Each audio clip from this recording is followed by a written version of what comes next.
नमस्कार विद्यार्थी मित्रांनो, स्वागत आहे सर्वांचं आपल्या युट्यूब चॅनलवर। मित्रांनो, आजच्या या व्हिडिओमध्ये आपण आरआरबी ग्रुप डी म्हणजेच रेल्वे भरती गट ड चा विद्यार्थी मित्रो आज जो पेपर झाला होता बघा, या ठिकाणी 6 ऑगस्ट 2026 रोजी आज जो पेपर झाला, तर आजच्या या पेपर मधील जे काही महत्त्वपूर्ण जीके, सामान्य ज्ञान आणि चालू घडामोडीचे जे काही प्रश्न विचारले होते, असे महत्त्वपूर्ण प्रश्न आजच्या या व्हिडिओमध्ये आपण घेणार आहोत विद्यार्थी मित्रो।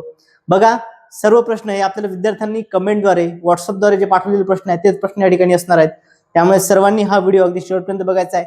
ज्यांचा पेपर बाकी आहे त्या सर्वांना या व्हिडिओचा फायदा निश्चितच होणार आहे विद्यार्थी मित्रो। कारण की आजच्या सेशन मध्ये देखील आपण बघूया की आजच्या शिफ्ट मध्ये देखील मागच्या ज्या काही शिफ्ट झाल्या होत्या त्या शिफ्टशी रिलेटेड प्रश्न जे आहेत ते रिपीट झालेले आहेत। ओके, म्हणजेच आरआरबी ग्रुप डी मध्ये देखील काय बरेच प्रश्न हे या ठिकाणी रिपीट होत आहेत। त्यामुळे सर्वांनी विद्यार्थी मित्रो मागचे देखील सेशन्स व्यवस्थित बघून घ्यायची आहेत। ओके, चला तर व्हिडिओला सुरुवात करूया। बघा, या ठिकाणी विद्यार्थी मित्रो पहिला प्रश्न आपल्या या ठिकाणी आपल्या स्क्रीनवरती आहे। काय प्रश्न आहे बघा, 2026 च्या पुरुष T20 विश्वचषक स्पर्धेच्या अंतिम सामन्यात कोणत्या फलंदाजाने सर्वाधिक वैयक्तिक धावा केल्या? बघा, 2026 चा जो T20 विश्वचषकाचा अंतिम सामना झाला, फायनल मॅच, तर त्या मॅच मध्ये कोणत्या फलंदाजाने म्हणजे कोणत्या बॅट्समनने सर्वाधिक वैयक्तिक धावा केल्या असा प्रश्न आपल्याला विचारलेला आहे। यापूर्वी आपल्याला या रिलेटेड काय प्रश्न होता, 2026 चा T20 विश्वचषक कुठे पार पडला, अंतिम सामना कुठे पार पडला हा प्रश्न आलता। त्याचं उत्तर होतं अहमदाबाद। त्यानंतर विद्यार्थी मित्र या ठिकाणी बघा, आता या प्रश्नाचं उत्तर काय असणार बघा, त्या रिलेटेड हा प्रश्न परत आलेला आहे। मग बघा या ठिकाणी कुठला आहे, अभिषेक शर्मा, संजू सॅमसन, ईशान किशन, टीम सायफर्ट। ओके, तर या ठिकाणी सर्वाधिक वैयक्तिक धावा अंतिम सामन्यामध्ये कोणी केल्या, तर यामध्ये केल्या होत्या संजू सॅमसन यांनी। ओके, ऑप्शन नंबर बी संजू सॅमसन हे आपल्या प्रश्नाचं योग्य असं उत्तर आहे। बघा विद्यार्थी मित्र, आता याचं स्पष्टीकरण देखील आपण समजून घेऊया। बघा, या ठिकाणी 2026 च्या पुरुष T20 विश्वचषक स्पर्धेच्या अंतिम सामन्यात भारताचा संजू सॅमसन या फलंदाजाने सर्वाधिक 89 वैयक्तिक धावा केल्या। किती धावा केल्या त्यांनी? 89 ज्या आहेत वैयक्तिक धावा त्या ठिकाणी केल्या। या सामन्यात भारताने प्रथम फलंदाजी करताना 255 वर 5 विकेट, ओके, 5 बाद या धावांचा काय डोंगर उभा केला। आणि न्यूझीलंडने काय त्या ठिकाणी न्यूझीलंड संघ जो होता, तर न्यूझीलंडला 96 धावांनी त्या ठिकाणी पराभव करून विजेतेपद जिंकले आणि हे भारताचे तिसरे T20 विश्वचषक पद विजेतेपद त्या ठिकाणी ठरलं। यापूर्वी विद्यार्थी मित्र दोन जिंकले होते, एक म्हणजे 2007 मध्ये, ओके, महेंद्रसिंग धोनी कप्तान होते, कर्णधार होता। त्यानंतर 2024 मध्ये रोहित शर्मा यांच्या कर्णधारपद आणि 2026 मध्ये कर्णधार कोण होता, तर या ठिकाणी सूर्यकुमार यादव 2026 मध्ये कर्णधार होता। बघा, या ठिकाणी विजेता भारत, उपविजेता आहे न्यूझीलंड। ओके, त्यानंतर मालिकावीर कोण ठरलाय, तर संजू सॅमसन हा मालिकावीर ठरलाय। यामध्ये 321 धावा त्यांनी केल्या। तर सर्वाधिक धावा ज्या आहेत पाकिस्तानचा साहिबजादा फरहान यांनी केल्या होत्या, 382 धावा त्या ठिकाणी। त्यानंतर सर्वाधिक बळी विद्यार्थी मित्र होते, यामध्ये जसप्रीत बुमराह 14 बळी आणि वरुण चक्रवर्ती 14 बळी, या दोघांनी सारखे बळी या ठिकाणी घेतले होते। सर्वाधिक बळीमध्ये हे दोघांची नावे आहेत। ओके, चला यावरती बघा, अंतिम सामना ज्यावरती यापूर्वी देखील प्रश्न येऊन गेलेला आहे, अंतिम सामना नरेंद्र मोदी स्टेडियम अहमदाबाद येथे। यजमान देश कोणकोणते हा प्रश्न देखील आलेला आहे। ओके, बघा या ठिकाणी या दोन्ही पॉइंट वरती प्रश्न येऊन गेलेले आहेत विद्यार्थी मित्र। या ठिकाणी 3 तारखेचा जो पेपर होता, 3 तारखेला फर्स्ट शिफ्ट मध्येच या ठिकाणी या टॉपिकवर प्रश्न आला होता। त्यानंतर 4 तारखेच्या याच्यावरती प्रश्न देखील येऊन गेलेला आहे।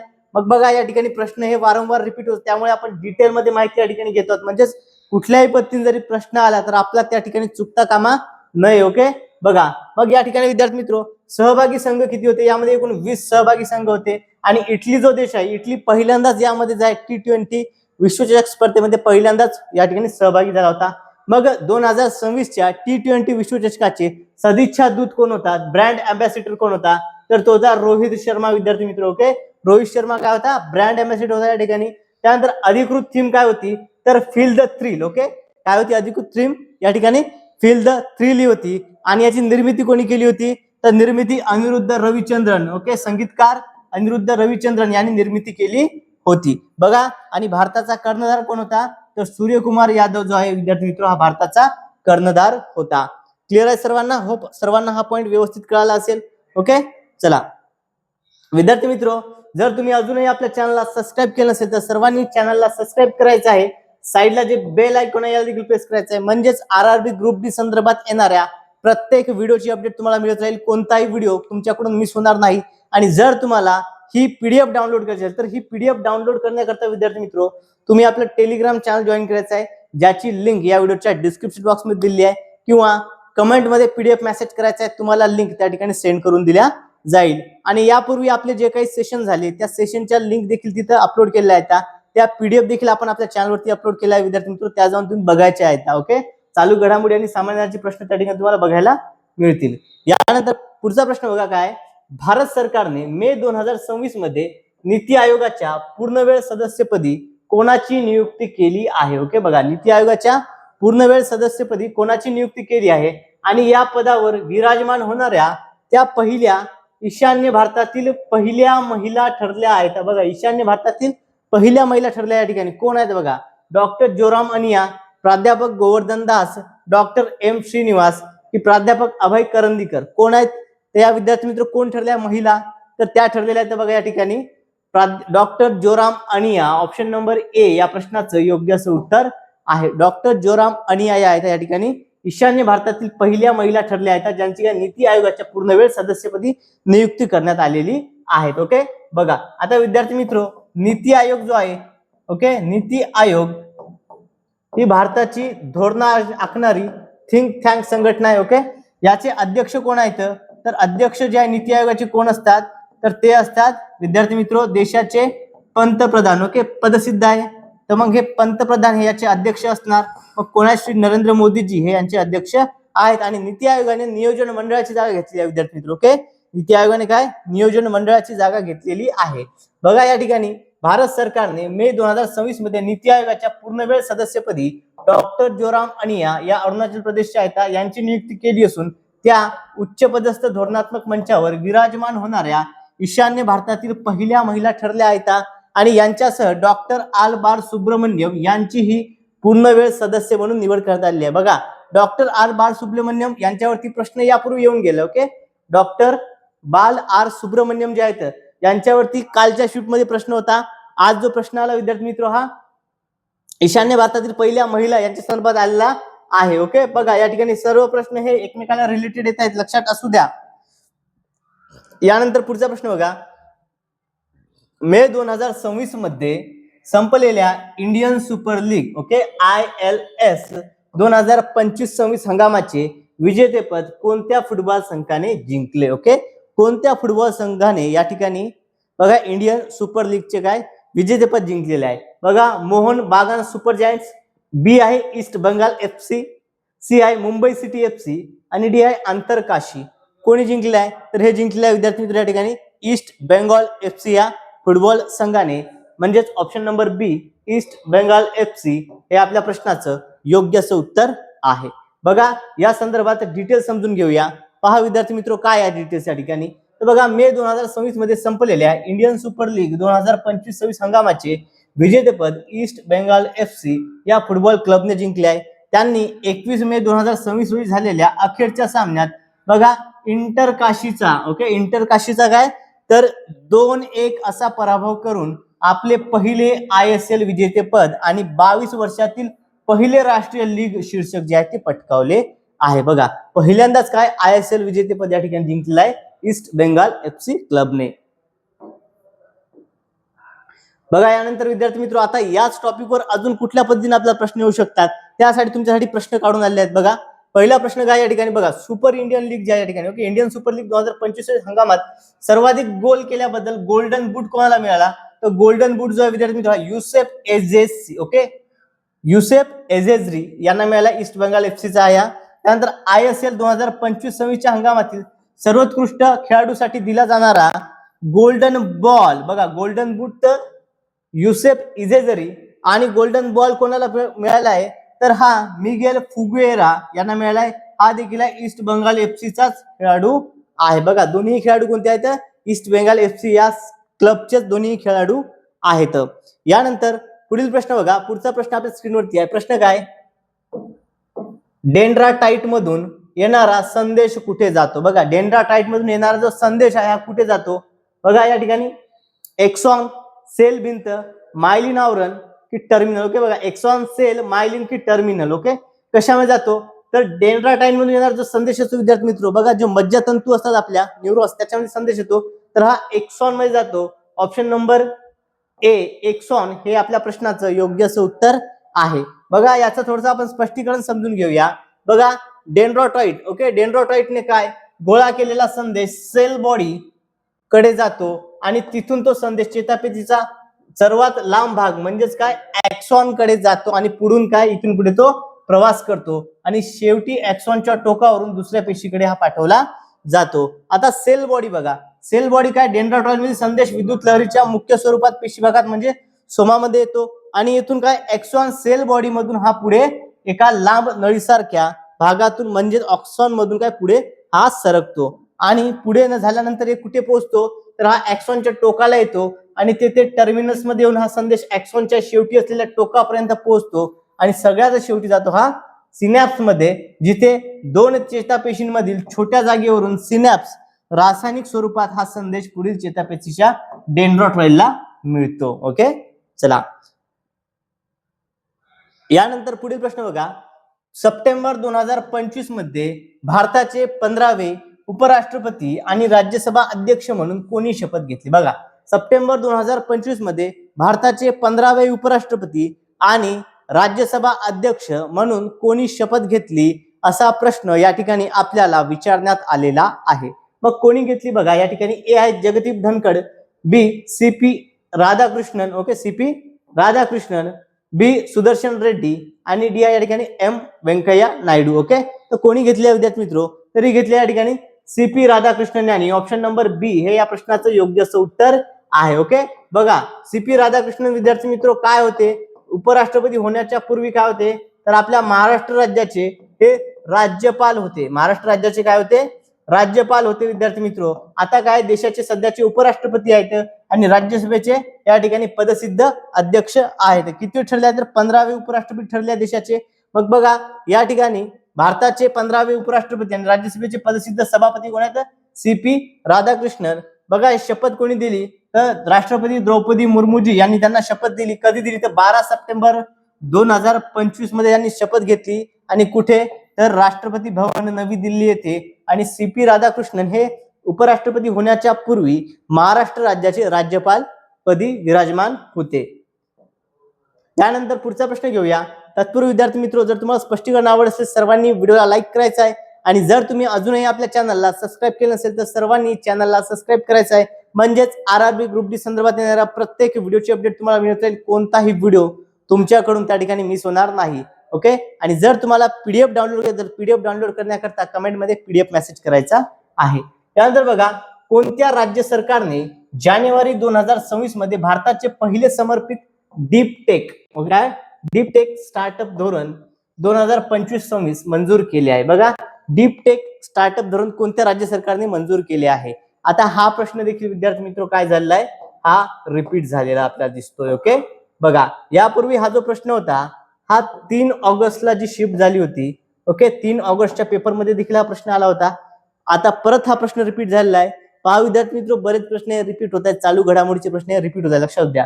मग कोणते आहे तर तामिळनाडू सरकारने. ऑप्शन नंबर बी तामिळनाडू हे आपल्या प्रश्नाचं योग्य असं उत्तर आहे. ओके, बघा या ठिकाणी जानेवारी 2026 मध्ये म्हटलंय. त्या ठिकाणी कोण होते मुख्यमंत्री? स्टॅलिन हे मुख्यमंत्री होते. सध्या कोण आहेत? सध्या थलपती विजय हे सध्या मुख्यमंत्री आहेत विद्यार्थी मित्र. त्यावरती देखील प्रश्न येऊन गेले आहेत, लक्षात द्या. बघा जानेवारी 2026 मध्ये तामिळनाडू राज्य सरकारने चेन्नई येथे आयोजित बघा अनइमॅजिन TN म्हणजे अनइमॅजिन तामिळनाडू 2026 परिषदेत भारताचे पहिले समर्पित डीप टेक स्टार्टअप धोरण जे आहे मंजूर करून लागू केले आहे. ओके, TNDSP बघा लक्षात द्या विद्यार्थी मित्र, या ठिकाणी तामिळनाडू आहे. ओके, आगामी परीक्षेच्या इतर ज्या काही परीक्षा येतील त्याच्यामध्ये देखील हा प्रश्न महत्वाचा आहे, तिथे देखील हा प्रश्न विचारण्याचे चान्सेस खूप आहेत. ओके, चला बघा विद्यार्थी मित्र आता या धोरणाची प्रमुख वैशिष्ट्य काय आहेत? डीप टेक धोरणाची प्रमुख वैशिष्ट्य काय हे समजून घेऊया. पहिलं वैशिष्ट्य काय विद्यार्थी मित्र तर बघा या ठिकाणी काय तर वैज्ञानिक संशोधनाचे व प्रागतिक तंत्रज्ञानाचे व्यावसायिक उत्पादनामध्ये रूपांतर करणे. दुसरं आहे गुंतवणुकी संदर्भात तर आगामी 5 वर्षात 100 डीप टेक स्टार्टअप ना काय पाठबळ देण्यासाठी 100 कोटींची तरतूद या ठिकाणी करण्यात आली आहे. अंमलबजावणी कशी तर या धोरणाच्या समन्वयाची आणि अंमलबजावणीची जी जबाबदारी आहे ही तामिळनाडू तंत्रज्ञान ओके ITNT हब या नोडल एजन्सीकडे सोपवण्यात आले आहे. आता हा प्रश्न IMP आहे. बघा पुढील शिफ्ट मध्ये यावरती आपल्याला प्रश्न यांचे चान्सेस आहेत. ओके, चला यानंतर पुढे बघा, पुढचा प्रश्न काय विद्यार्थी मित्रो, बघा या ठिकाणी 28 एप्रिल 2026 रोजी शांघाय सहकार्य संघटनेच्या सदस्य राष्ट्रांच्या संरक्षण मंत्र्याची बैठक कोठे आयोजित करण्यात आली होती? बघा, शांघाय संघटनेच्या संरक्षण मंत्र्यांची जी बैठक आहे ही कोठे आयोजित करण्यात आली होती, असा प्रश्न या ठिकाणी आपल्याला विचारण्यात आलेला आहे. बघा, option A Astana Kazakhstan, okay, त्यानंतर किंगदाओ चीन, बिश्केक किर्गिस्तान आणि ताशकंद उझबेकिस्तान. Okay, Uzbekistan. तर बघा या ठिकाणी विद्यार्थी मित्रो शांघाय सहकार्य संघटनेच्या सदस्यांची जी बैठक झाली होती कुठे, तरी बिश्केक किर्गिस्तान या ठिकाणी झाली होती. ऑप्शन नंबर सी हे आपल्या प्रश्नाचं योग्य असं उत्तर आहे. बिश्केक किर्गिस्तान या ठिकाणी ही बैठक झाली होती. बघा, 28 एप्रिल 2026 रोजी ही बैठक झाली. कधी? तर 28 एप्रिल 2026 रोजी शांघाय सहकार्य संघटनेच्या सदस्य राष्ट्रांच्या संरक्षण मंत्र्याची, कोणाची, जे सदस्य राष्ट्र आहेत त्यांचे संरक्षण मंत्री, हे देखील लक्षात द्या, संरक्षण मंत्र्याची बैठक किर्गिस्तान मधील बिश्केक येथे आयोजित करण्यात आली होती. या बैठकीत भारताच्या उच्चस्तरीय शिष्टमंडळाचे नेतृत्व कोणी केले, तर आपले संरक्षण मंत्री श्री राजनाथ सिंह. कोणी केले? श्री राजनाथ सिंहजी जे यांनी या ठिकाणी नेतृत्व केलं. मग या बैठकीचे मुख्य वैशिष्ट्य काय, तर बघा, अध्यक्षपद जे आहे ही बैठक किर्गिस्तानच्या प्रजासत्ताकाच्या अध्यक्षतेखाली झाली, म्हणजे किर्गिस्तान देशाच्या अध्यक्षतेखाली ही बैठक झाली. आणि चर्चेचे मुद्दे काय होते, तर प्रादेशिक सुरक्षा, आंतरराष्ट्रीय दहशतवाद, अतिरेकवाद आणि सायबर सुरक्षा यासारख्या महत्वाच्या आव्हानावर चर्चा या ठिकाणी करण्यात आली. आणि भारत देशाची भूमिका काय होती, तर भारत देशाने यामध्ये कोणती भूमिका दाखवली, तर भारत जो आहे आता दहशतवाद विरुद्ध शून्य सहनशीलता, काय, दहशतवाद विरुद्ध शून्य सहनशीलता म्हणजे झिरो टॉलरन्स या ठिकाणी हे तत्व त्या ठिकाणी जे आहे या ठिकाणी भारताने सांगितलं, हे स्पष्ट भूमिका त्या ठिकाणी भारताने आपली त्या ठिकाणी मांडलेली आहे. ओके, कोणी मांडली? संरक्षण मंत्री श्री राजनाथ सिंहजी यांनी त्या ठिकाणी मांडलेली आहे. बघा, हा पॉईंट सर्वांना समजला असेल. यावरती आगामी परीक्षेमध्ये प्रश्न याचे चान्सेस खूप आहेत विद्यार्थी मित्र, त्यामुळे हे सर्व पॉईंट तुम्ही व्यवस्थितरित्या कव्हर करायची आहेत. ओके, चला, स्पष्टीकरण जर आवडलं असेल तर सर्वांनी व्हिडिओला लाईक करायचं आहे. आणि जर पीडीएफ डाउनलोड करायची तर पीडीएफ डाउनलोड करण्याकरता चॅनल सबस्क्राईब करून कमेंट मध्ये पीडीएफ मेसेज करायचा आहे. तुम्हाला लिंक त्या ठिकाणी सेंड करून दिल्या जाईल.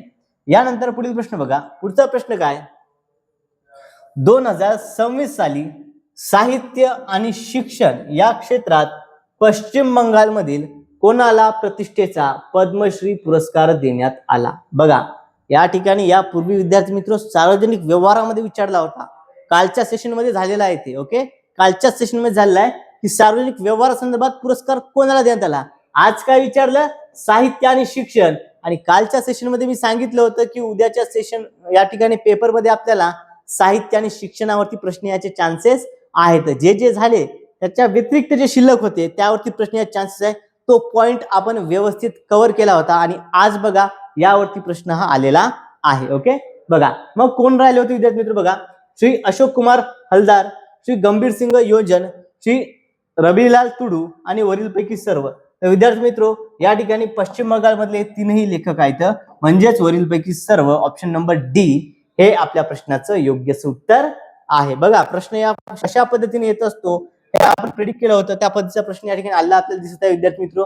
बघा, 2026 साली साहित्य आणि शिक्षण या क्षेत्रात पश्चिम बंगालमधील एकापेक्षा जास्त व्यक्तींना पद्मश्री पुरस्कार जाहीर झाला. बघा, यामध्ये अशोक कुमार हलदार, गंभीर सिंग योंझोन, महेंद्रनाथ रॉय आणि कोण, तर बघा राबीलाल टुडू यांना मरणोत्तर जो आहे हा या ठिकाणी मिळाला. बघा, यांना हा पुरस्कार प्राप्त झाला आहे.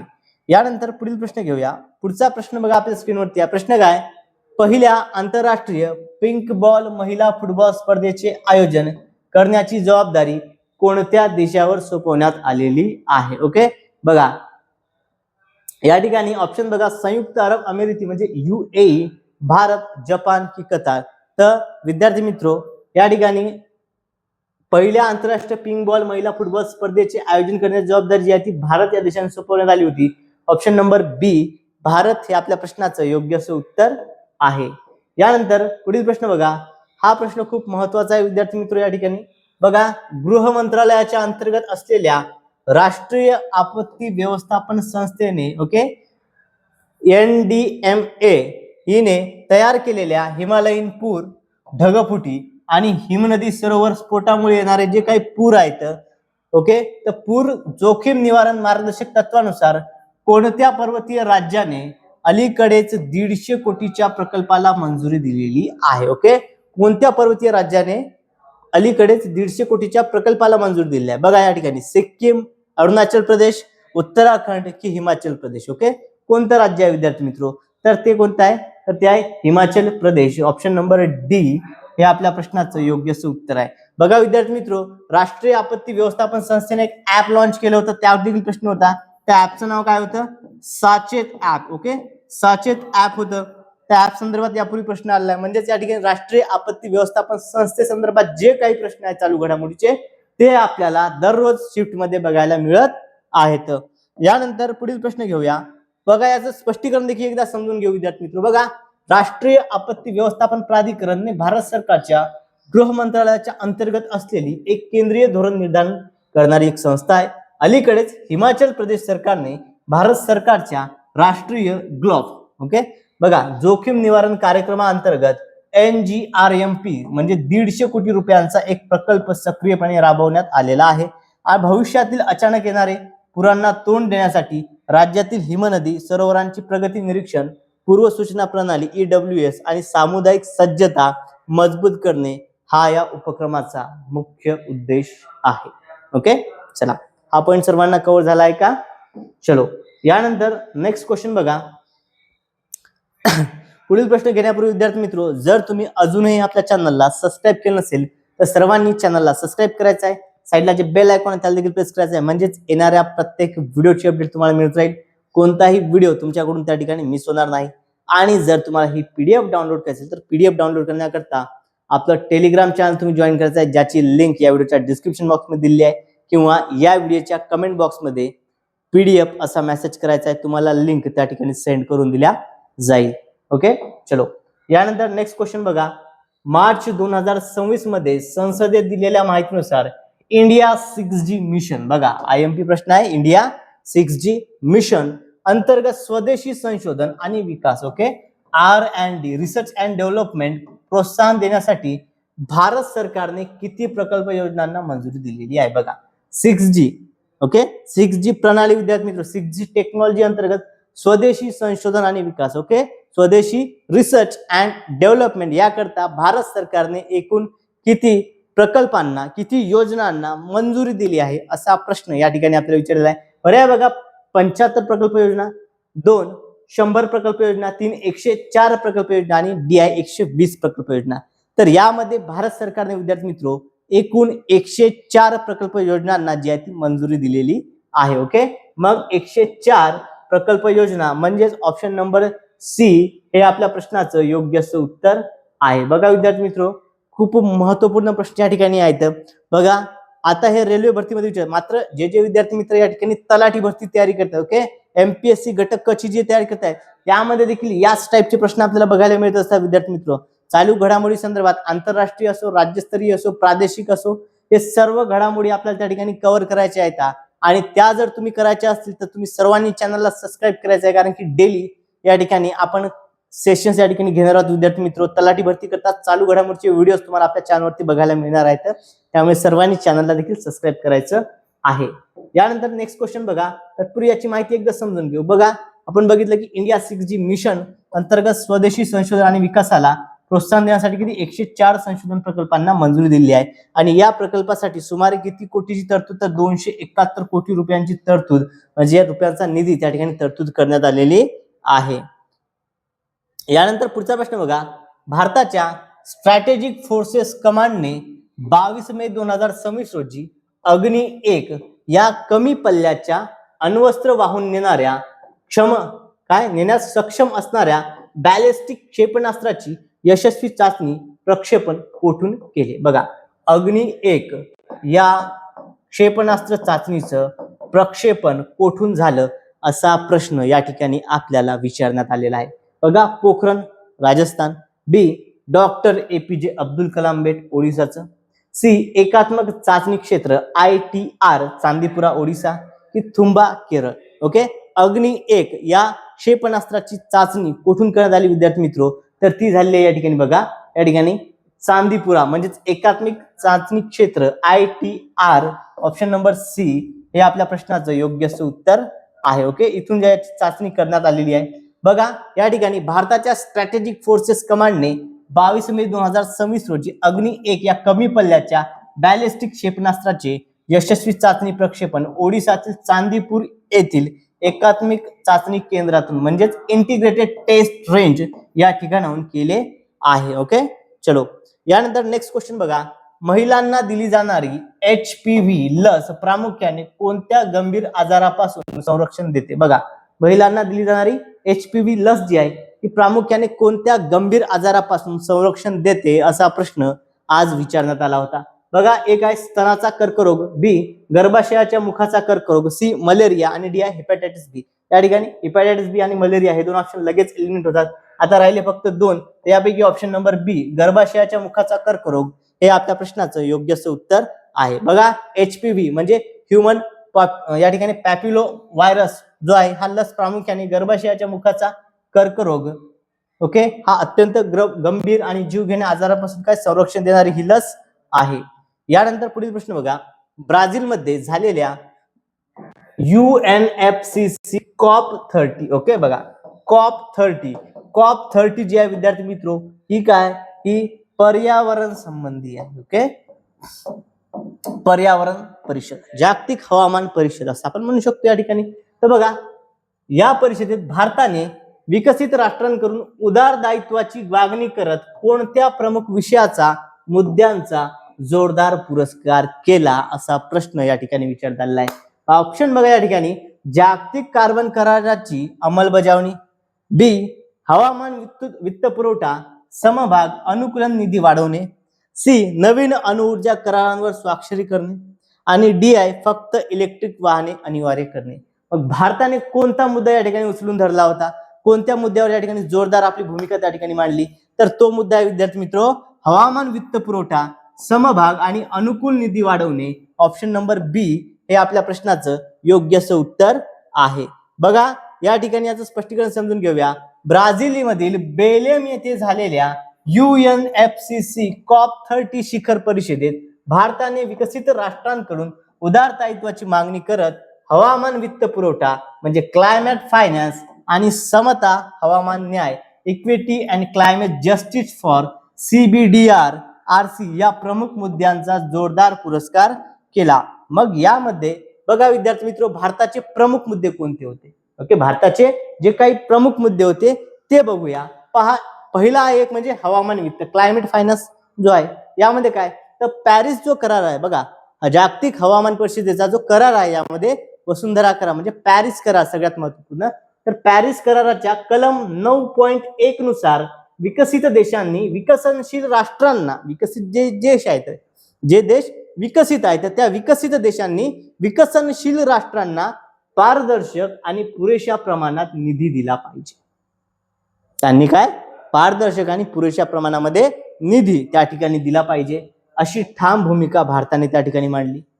आणि दुसरा म्हणजे ऐतिहासिक जबाबदारी.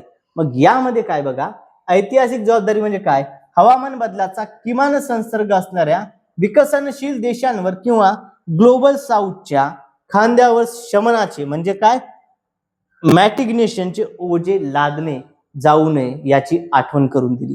ओके, बघा, या ठिकाणी हवामान बदलासाठी जे काही उपाययोजना आहेत त्या फक्त विकसनशील देशांनीच कराव्या असं ओझं त्या ठिकाणी लादल्या जायचं, ते जाऊ नये अशी भूमिका देखील त्या ठिकाणी भारताने मांडली आहे. ओके, चला यानंतर विद्यार्थी मित्रांनो नेक्स्ट क्वेश्चन घेऊया. तत्पूर्वी जर तुम्ही चॅनलवर नवीन असाल आणि पहिल्यांदा आपला व्हिडिओ बघत असाल तर सर्वांनी आपल्या चॅनलला सबस्क्राईब करायचं आहे. आणि निश्चित जर तुम्ही तलाठी भरती 2026 ची तयारी करत असाल, त्याकरता जर तुम्हाला चालू घडामोडीचे लेक्चर हवे असेल तर चालू घडामोडी मिळवण्याकरता, चालू घडामोडीच्या PDF नोट्स मिळवण्याकरता आपलं चॅनल तुम्ही सबस्क्राईब करायचं आहे आणि आपलं टेलिग्राम चॅनल तुम्ही जॉईन करायचं आहे. बघा विद्यार्थी मित्रो, केंद्रीय मंत्रिमंडळाने मंजूर केलेल्या सुधारित खेलो इंडिया योजनेचे 2026-27 ते 2030-31 अंतर्गत पायाभूत मध्यम उच्चस्तरीय खेळाडूंना लक्ष करून क्रीडा उत्कृष्टता निश्चित करण्यासाठी कोणत्या सर्वांगीण चौकटीचा समावेश करण्यात आला आहे? बघा, राष्ट्रीय डिजिटल क्रीडा अकॅडमी आणि शिष्यवृत्ती योजना पहिला पर्याय. दुसरा पर्याय काय? पायाभूत, मध्यम आणि उच्च स्तरांसाठी प्रशिक्षण केंद्राद्वारे समर्थित एकात्मिक प्रतिभा विकास मार्ग. आणि हेच आपल्या प्रश्नाचं योग्य असं उत्तर आहे. बघा विद्यार्थी मित्र, सर्वांगीण चौकटी जर कुठली आहे तर यामध्ये पायाभूत झाली, मध्यम आणि उच्च स्तरांसाठी प्रशिक्षण केंद्र देणे आणि त्याच्याद्वारे एकात्मिक प्रतिभा जी आहे ती विकसित करणे. म्हणजेच काय? पायाभूत पासून म्हणजेच काय तर शालेय स्तरापासून. ओके, बघा यामध्ये बघूया, सुधारित खेलो इंडिया योजनेअंतर्गत खेळाडूंच्या सर्वसमावेशक विकासासाठी बघा प्लेग्राऊंड टू पोडियम काय आहे या ठिकाणी? प्लेग्राऊंड टू पोडियम ही अखंड मार्गिका आणि सर्वसमावेशक क्रीडा विकास चौकट जी आहे समाविष्ट करण्यात आली आहे, जी शालेय स्तरापासून ते थेट ऑलिम्पिक पॅराऑलिम्पिक पदकापर्यंत खेळाडूंना मार्गदर्शन व वैज्ञानिक प्रशिक्षण पुरवते. ओके, चलो यानंतर पुढचा प्रश्न बघा, भारत सरकारने आणलेल्या जनविश्वास तरतुदींमधील सुधारणा कायद्याचा मुख्य उद्देश काय? आता हा प्रश्न देखील रिपीट आलेला आहे. ओके, बघा यापूर्वीच्या सेशन मध्ये झालेला आहे जनविश्वास 2026. ओके, तुम्हाला सांगलं होतं मी जनविश्वास 2026 हा मुद्दा. बघा हा प्रश्न रिपीट झाला या ठिकाणी, फक्त वेगळ्या पद्धतीने विचारलेला आहे. ओके, वेगळ्या पद्धतीने विचारलेला आहे. बघा या ठिकाणी ऑप्शन बघा, फौजदारी न्याय व्यवस्था अधिक कठोर करणे. कठोर करणं होतं का? नाही, कठोर करणं नव्हतं त्या ठिकाणी. व्यवसाय आणि जीवन जगण्याच्या सुलभतेसाठी किरकोळ प्रक्रियात्मक चुकांचे गुन्हेगारीकरण रद्द करणे. बघा जे किरकोळ गुन्हे आहे विद्यार्थी मित्रो, त्यांना फौजदारी खटल्यांच्या चौकटीतून बाहेर काढून दिवाणी खटल्यामध्ये टाकणं, म्हणजेच न्यायालयावरचा, न्याय व्यवस्थेवरचा न्यायालयावरील भार जो आहे तो कमी करणं, म्हणजेच काय तर जीवन जगण्यास सुलभ मार्ग त्या ठिकाणी निर्माण करून देणं होय. बघा या ठिकाणी गुन्हेगारी स्वरूपाची शिक्षा रद्द करणे, सगळ्यात महत्वपूर्ण काय होतं? गुन्हेगारी स्वरूपाची शिक्षा जी आहे ती रद्द करणे. लहान व किरकोळ चुकांसाठी कारावासाची तरतूद काढून टाकणे. बघा जे काही छोटे किरकोळ चुका असतील त्याच्यासाठी कारावासाची जी तरतूद आहे ती काढून टाकणे, हा पहिला मुद्दा आहे. त्यानंतर दंडाची सुलभता. बघा दंडाची सुलभता, मग कठोर फौजदारी शिक्षेऐवजी योग्य व आर्थिक प्रशासकीय दंड त्या ठिकाणी काय हा लागू करणे. तिसरं काय तर बघा या ठिकाणी न्यायालयीन भार कमी करणे. मग आता न्यायालयीन भार कमी करणे हा या ठिकाणी महत्वाचा मुद्दा ठरलेलाच आहे. यामध्ये काय तर जे काही किरकोळ प्रकरण असतील तर किरकोळ प्रकरणांमुळे न्यायालयांवर पडणारा खटल्यांचा ताण कमी करणे. बघा किरकोळ प्रकरणामुळे न्यायालयावर पडणारा जो खटल्यांचा ताण आहे तो ताण कमी करणे हा त्याचा उद्देश आहे. आणि भयमुक्त वातावरण, सगळ्यात महत्वपूर्ण काय बघा जनविश्वास, हे सगळे मुद्दे कसे असणार विद्यार्थी मित्र? तर जनविश्वास. सर्वांनी याचा स्क्रीनशॉट करून घ्या, कारण की फक्त आरआरबी ग्रुप डीच नव्हे तर येणाऱ्या ज्या काही परीक्षा येतात त्यामध्ये या टॉपिकवर प्रश्न विचारण्याचे चान्सेस खूप आहेत. ओके, बघा तलाठी भरतीसाठी देखील हा प्रश्न महत्वाचा आहे विद्यार्थी मित्र. त्यानंतर बघा भयमुक्त वातावरण म्हणजे काय? उद्योजक, स्टार्टअप आणि सामान्य नागरिकांकडील कायदेशीर अनुपालनाचा ताण कमी करून त्यांना प्रोत्साहन देणे हा जनविश्वास 2026 चा महत्वपूर्ण उद्देश आहे. ओके, चला क्लिअर आहे सर्वांना? हा पॉईंट सर्वांना समजला का? हा मुद्दा विद्यार्थी मित्र तुम्ही नोट डाऊन करून घ्या, व्यवस्थित कव्हर करा. निश्चितच तुम्हाला याचा फायदा हा आगामी परीक्षेमध्ये बघायला मिळेल. ओके, चलो यानंतर नेक्स्ट क्वेश्चन घेऊया. पुढचा प्रश्न बघा, आंतरराष्ट्रीय बुकर पुरस्कार 2026. बघा या ठिकाणी जे काही आंतरराष्ट्रीय पुरस्कार आहे विद्यार्थी मित्र आरआरबी ग्रुप डी साठी कव्हर करून जायचे आहेत. ओके, बघा आंतरराष्ट्रीय बुकर पुरस्कार 2026 साठी निवड झालेल्या आणि समीक्षकांनी प्रशंसलेल्या द डायरेक्टर या पुस्तकाचे लेखक कोण आहेत? ओके, द डायरेक्टर या पुस्तकाचे लेखक कोण आहेत असा प्रश्न या ठिकाणी विचारलेला आहे. बघा ए डेव्हिड इग्नाशियस, बी सलमान रश्दी, सी डॅनियल केलमन आणि डी या ठिकाणी जुलियन बार्न्स. ओके, तर कोण आहे? डॅनियल केलमन हे या प्रश्नाचं योग्य असं उत्तर आहे, option number C. Okay, Daniel Kahneman. Daniel केलमनने काय तर डायरेक्टर या पुस्तकाचे लेखक केले आहे, लेखन केलं आहे. बघा या ठिकाणी आंतरराष्ट्रीय बुकर पुरस्कार 2026 च्या शॉर्टलिस्ट मध्ये समाविष्ट असलेल्या the director. Okay, the director या पुस्तकाचे लेखक डॅनियल केल्वन हे आहेत. आणि या जर्मन कादंबरीचा इंग्रजीत अनुवाद रॉस बेंजामिन यांनी केला. बघा, ही एक जर्मन कादंबरी होती विद्यार्थी मित्र, द डायरेक्टर. ओके, या ठिकाणी लिट्स्पाइस जे या ठिकाणी बेंजामिन रॉस यांनी काय केले, तर या ठिकाणी इंग्रजी अनुवाद त्या ठिकाणी त्यांनी केलेला आहे.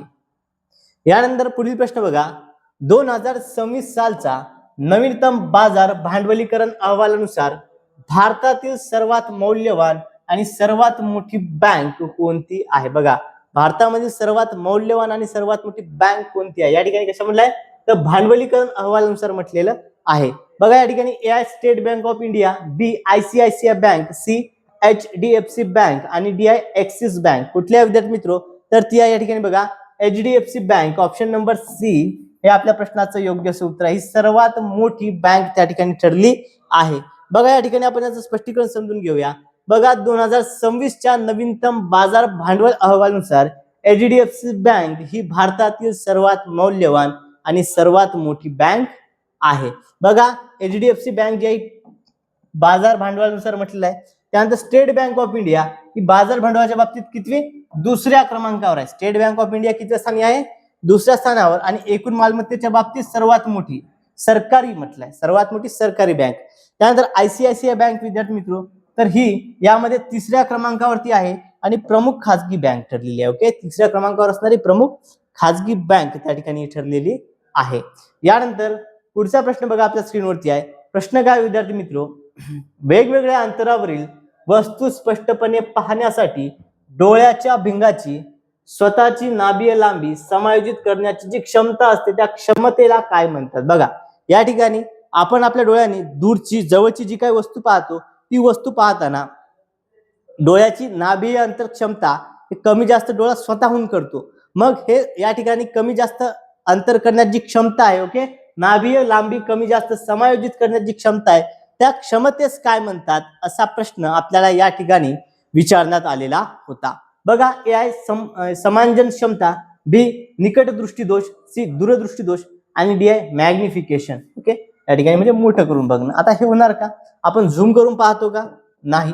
दूरदृष्टी दोष आहे का, नाही. निकट दृष्टी दोष नाही. हे आहे समांजन क्षमता म्हणतात त्याला. ऑप्शन नंबर ए समांजन क्षमता हे आपल्या प्रश्नाचं योग्य उत्तर आहे. बघा, याचं स्पष्टीकरण देखील समजून घेऊ विद्यार्थी मित्र. पहा, डोळ्याच्या भिंगाची स्वतःची नाभीय लांबी कमी जास्त करून विविध अंतरावरील वस्तू स्पष्टपणे पाहण्याच्या क्षमतेला डोळ्याची समांजन क्षमता असं म्हटल्या जाते. बघा, आता याची वैशिष्ट्य काय, नेमकी समांजन क्षमतेची वैशिष्ट्य काय, तर बघा, डोळ्यातील सिलिअरी स्नायू जे असतात या भिंगाचा आकार बदलतात. कोणतं सिलिअरी स्नायू हे डोळ्यातील भिंगाचा आकार त्या ठिकाणी बदलतात आणि जवळची वस्तू पाहताना हे स्नायू अंकुचन पावतात आणि भिंग जे आहे ती जाड होते. तर लांबची वस्तू पाहताना हे स्नायू काय शिथिल होतात आणि भिंग काय होते, पातळ होते. या क्रियेमुळे वस्तूचे स्पष्ट प्रतिबिंब रेटिनावर तयार होते. कुठे तयार होते, तर वस्तूचे जे स्पष्ट प्रतिबिंब आहे कुठे तयार होते, तर हे आपल्या डोळ्यातील रेटिनावरती तयार होत असते विद्यार्थी मित्र. ओके, चलो विद्यार्थी मित्र, जर स्पष्टीकरण आवडलं असेल तर सर्वांनी व्हिडिओला लाईक करायचं आहे आणि जर तुम्ही अजूनही आपल्या चॅनलला सबस्क्राईब केलं नसेल तर सर्वांनी आपल्या चॅनलला सबस्क्राईब करायचं आहे. साईडला जे बेल आयकॉन आहे याला देखील प्रेस करायचं आहे, म्हणजेच या ठिकाणी आगामी व्हिडिओची अपडेट तुम्हाला मिळत राहील. कोणताही व्हिडिओ तुमच्याकडून मिस होणार नाही. आणि जर तुम्हाला या क्लासची ही PDF डाउनलोड करायची असेल तर ही PDF डाउनलोड करण्याकरता तुम्ही काय करायचं आहे, तर आपलं टेलिग्राम चॅनल तुम्ही जॉईन करायचं आहे, ज्याची लिंक या व्हिडिओच्या डिस्क्रिप्शन बॉक्समध्ये दिली आहे किंवा कमेंटमध्ये PDF मेसेज करायचा आहे, तुम्हाला लिंक त्या ठिकाणी सेंड करून दिल्या जाईल. यानंतर नेक्स्ट क्वेश्चन बघा, खालीलपैकी कोणत्या उपकरणाला ऊतींचे प्रमुख जैविक कार्य नाही? ओके, कोणत्या उपकरणाला काय ऊतीचे या ठिकाणी ऊतीचे प्रमुख कार्य नाही? बघा, ऊतींना बांधून ठेवणे, शोषण, संरक्षण की स्त्राव. तर बघा, या ठिकाणी विद्यार्थी मित्र, उपकला ऊती जी आहे, ओके, उपकला ऊती, तर उपकला ऊतीचे 3 कार्य आहे. एक म्हणजे शोषण आहे, संरक्षण आहे, स्त्राव आहे. फक्त ऊतींना बांधून ठेवणे हे नाही. ऊतींना बांधून ठेवणे हे कार्य कोणाचं आहे, तर हे कार्य आहे संयोजी ऊतीचं. कोणाचं आहे, संयोजी ऊती जे आहे तर संयोजी ऊतीचं हे कार्य आहे. त्यामुळे ऑप्शन नंबर ए हे या प्रश्नाचं योग्य उत्तर आहे. कार्य नाही म्हटलं होतं, हे आहे संयोजी ऊती, हे आपल्या प्रश्नाचं योग्य उत्तर आहे विद्यार्थी मित्र. ओके, चला यानंतर नेक्स्ट क्वेश्चन घेऊया. पहा, याचं स्पष्टीकरण एकदा समजून घेऊ. बघा, संरक्षण म्हणजे शरीराची त्वचा आणि अंतर्गत जे अस्तर आहे यांचे बाह्य आघात व जीवाणूंपासून काय संरक्षण करणे हे त्याचं कार्य आहे. दुसरं कार्य काय, तर दुसरं कार्य आहे शोषण. बघा, अन्ननलिका व आतड्यांमध्ये अन्न घटकांचे व पाण्याचे शोषण हे दुसरं कार्य आहे. त्यानंतर पुढचं काय विद्यार्थी मित्र, तर ते आहे स्त्राव. ओके, ग्रंथीद्वारे संप्रेरके, पाचक रस आणि श्लेमा बाहेर टाकणे आणि संवेदन म्हणजे संवेदना ग्रहण करणे हे देखील त्या ठिकाणी कार्य आहे. ओके, चला क्लिअर आहे का सर्वांना? ओके, चला यानंतर नेक्स्ट क्वेश्चन घेऊया. पुढील प्रश्न बघा विद्यार्थी मित्र काय आहे.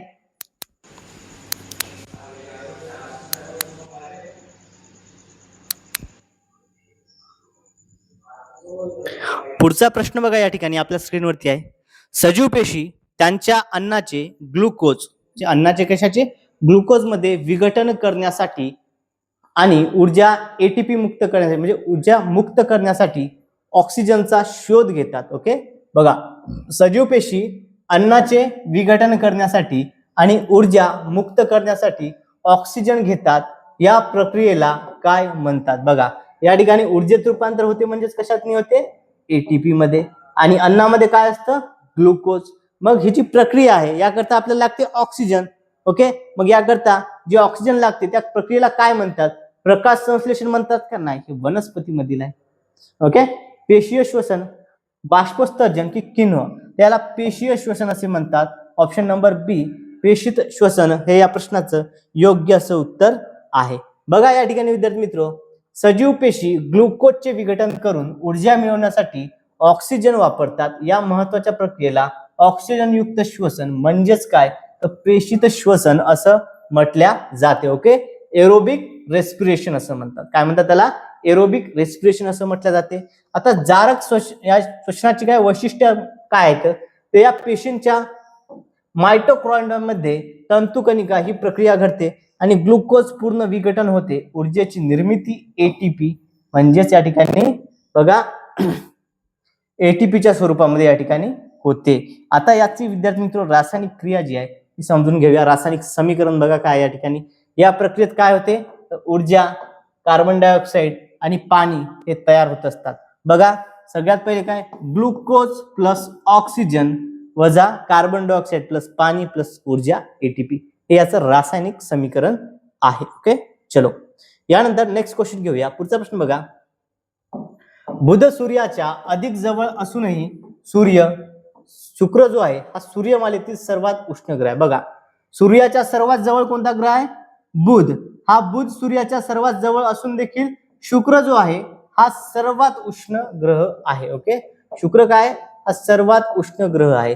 का, याचं कारण काय?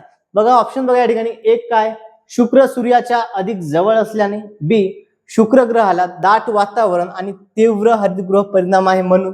सी, शुक्र ग्रहावर बर्फाचे अस्तित्व आहे म्हणून. की शुक्राचा जलद परिभ्रमण वेग आहे म्हणून. सांगा बरं, बुध सूर्याच्या अधिक जवळ आहे तरी देखील बुधपेक्षा जास्त उष्ण काय, शुक्र हा जो ग्रह आहे. मग याचं कारण काय? याचं ऍक्च्युअल कारण आहे विद्यार्थी मित्र की शुक्र ग्रहाला दाट वातावरण आणि तीव्र हरितगृह वायू परिणाम आहे. ओके, बघा आता याचं स्पष्टीकरण समजून घेऊ. पहा कशा पद्धतीनं. सगळ्यात महत्वपूर्ण म्हणजे शुक्र हा सूर्यमालेतील सर्वात उष्ण ग्रह आहे. याचं कारण की त्याच्या अत्यंत दाट वातावरणामुळे तीव्र हरितगृह परिणाम, ओके, ग्रीन हाऊस इफेक्ट त्या ठिकाणी तयार होतो. आणि शुक्राचे वातावरण हे 90% अधिक काय कार्बन डायऑक्साईड बनलेलं आहे. बघा, शुक्र ग्रहाचे जे वातावरण आहे हे 90% पेक्षा अधिकचं जे वातावरण आहे कार्बन डायऑक्साईड पासून बनलेलं आहे. मग यामुळे होते काय, तर यामध्ये सल्फ्युरिक ऍसिडचे घट्ट ढग तयार होतात आणि या दाबामुळे शुक्राचे पृष्ठभागावरील सरासरी तापमान सुमारे 464 अंश सेल्सिअस इतके कायम राहते. त्यामुळे सर्वात उष्ण ग्रह जो आहे शुक्र आहे.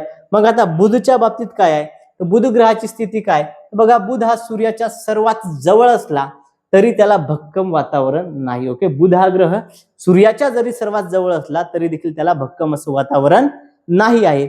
मग काय होतं, तर बघा तिथे केवळ एक पातळ बाह्यमंडळ आहे. ओके, एक्झोस्फिअर आहे, फक्त एक पातळ बाह्यमंडळ आहे आणि वातावरण नसल्यामुळे दिवसा मिळालेली उष्णता रात्रीच्या वेळी वेगाने अंतराळात निघून जाते. बघा तिथं वातावरणच नाही, मग त्या ठिकाणी जी दिवसा मिळेल जी काय उष्णता आहे, सूर्यापासून जी काय उष्णता मिळते ती रात्रीच्या वेळी अंतराळामध्ये त्या ठिकाणी निघून जाते आणि यामुळे बुधाची जी आहे या ठिकाणी ओके बुध ग्रहाची जी रात्र आहे ही अतिशय थंड आणि दिवस खूप उष्ण असतो. ओके चला सर्वांना हे स्पष्टीकरण समजलं का?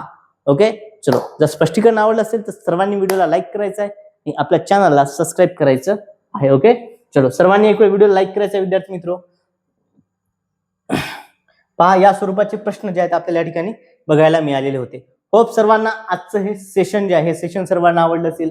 बघा फार महत्वपूर्ण प्रश्न आपण या ठिकाणी कव्हर केले. या व्यतिरिक्त जर काही प्रश्न असतील तर ते प्रश्न तुम्ही कमेंटमध्ये पाठवायचे आहेत. निश्चितच पुढच्या सेशन मध्ये आपण ते प्रश्न कव्हर करूया. ओके चला आणि व्हिडिओ कसा वाटला हे कमेंटमध्ये सांगायचं आहे. मित्रांनो जर तुम्ही अजूनही आपल्या चॅनलला सबस्क्राईब केलं नसेल तर सर्वांनी चॅनलला सबस्क्राईब करायचं आहे. साईडला जे बेल आयकॉन आहे याला देखील प्रेस करायचं आहे म्हणजे येणारा प्रत्येक व्हिडिओची अपडेट तुम्हाला मिळत राहील. जर तुम्ही आता तलाठी भरतीची तयारी करत असाल तर तलाठी भरतीमध्ये सगळ्यात महत्त्वपूर्ण आपला घटक आहे तो म्हणजे चालू घडामोडी. तर चालू घडामोडीचे महत्त्वपूर्ण लेक्चर आपण आपल्या चॅनलच्या माध्यमातून घेणार आहोत. तर त्याकरता तुम्ही सर्वांनी चॅनलला सबस्क्राईब करायचं आहे. सोबत तुम्हाला पीडीएफ देखील डाउनलोड करता येणार आहे. तर या पीडीएफ डाउनलोड करण्याकरता तुम्ही आपलं टेलिग्राम चॅनल जॉईन करायचं आहे विद्यार्थी मित्रो, ज्याची लिंक या व्हिडिओच्या डिस्क्रिप्शन बॉक्समध्ये दिली आहे किंवा व्हिडिओच्या कमेंट बॉक्समध्ये पीडीएफ असा मेसेज करायचा आहे. तुम्हाला लिंक जी आहे त्या ठिकाणी सेंड करून दिल्या जाईल विद्यार्थी मित्रो. ओके चलो मित्रांनो आजच्या या व्हिडिओमध्ये एवढंच. भेटूया तर पुढच्या व्हिडिओमध्ये. Thank you so much.